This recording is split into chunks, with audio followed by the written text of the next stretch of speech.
പ്രിയ സ്നേഹിതന് വിട നൽകാൻ മനാഫ് എത്തിയപ്പോൾ കണ്ടുനിന്നവർക്ക് കരച്ചിലടക്കാൻ കഴിഞ്ഞില്ല. അർജുൻ ഇനി കൂടെയില്ലെങ്കിലും കുടുംബത്തിന് നൽകിയ ഉറപ്പ് പാലിക്കാനായതിന്റെ നേരിയ ആശ്വാസമുണ്ടായിരുന്നു മനാഫിന്.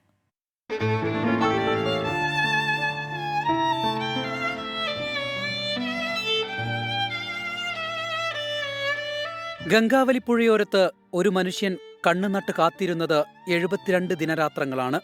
മഞ്ഞും മഴയും പേമാരിയും മാറി മാറിയെത്തിയപ്പോഴും കുത്തുവാക്കുകളുടെ കൂരമ്പുകൾ ഹൃദയത്തിൽ തറച്ചപ്പോഴും കുലുങ്ങാതെ നിന്നവൻ. അർജുനെ അവസാന നോക്കുകാണാൻ കണ്ണാടിക്കലെ വീട്ടിൽ മനാഫ് എത്തിയപ്പോൾ കണ്ടുനിന്നവർക്ക് കണ്ണീരടക്കാനായില്ല.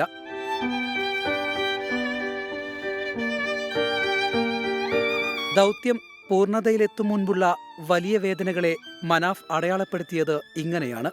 നിരന്തര അപമാനവും അവഹേളനയും അതേമാതിരി തന്നെ തല്ലലും. നമ്മളിവിടെ പ്രചരിപ്പിക്കുന്നത് സ്നേഹമാണ്. അതായത് എന്തും സ്നേഹത്തിലൂടെ നമുക്ക് മറികടക്കാൻ കഴിയും. ഇവരെ നമ്മൾ അടിച്ചോട്ടെ. ഞാൻ വീണ്ടും പറയണത് അങ്ങനെ ഒരു പൂതിയുണ്ട്, അടിച്ചു തീർത്തോളി എന്ന് തന്നെ പറയുന്നു. ഷിരൂരിൽ അപകടമുണ്ടായതിന്റെ അന്ന് തുടങ്ങിയതാണ് അർജുനെ തേടിയുള്ള മനാഫിന്റെ യാത്ര. അർജുന്റെ കുടുംബത്തെ ചേർത്തു പിടിച്ചുള്ള യാത്ര.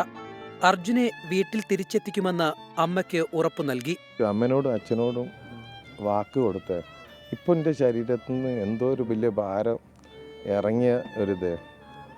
പല ആളുകൾ കുത്തുവാക്ക് പറഞ്ഞപ്പോഴും ഇവിടെ വരെ എത്തിക്കാൻ വിചാരിച്ചില്ല.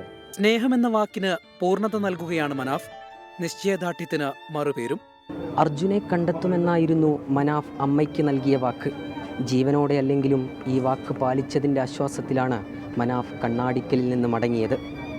മനുഷ്യ സ്നേഹത്തിൻ്റെ ഉദാത്ത മാതൃക തീർത്ത്. കോഴിക്കോട് നിന്ന് അഭിജിത്ത് മുഴക്കുന്ന്, 24.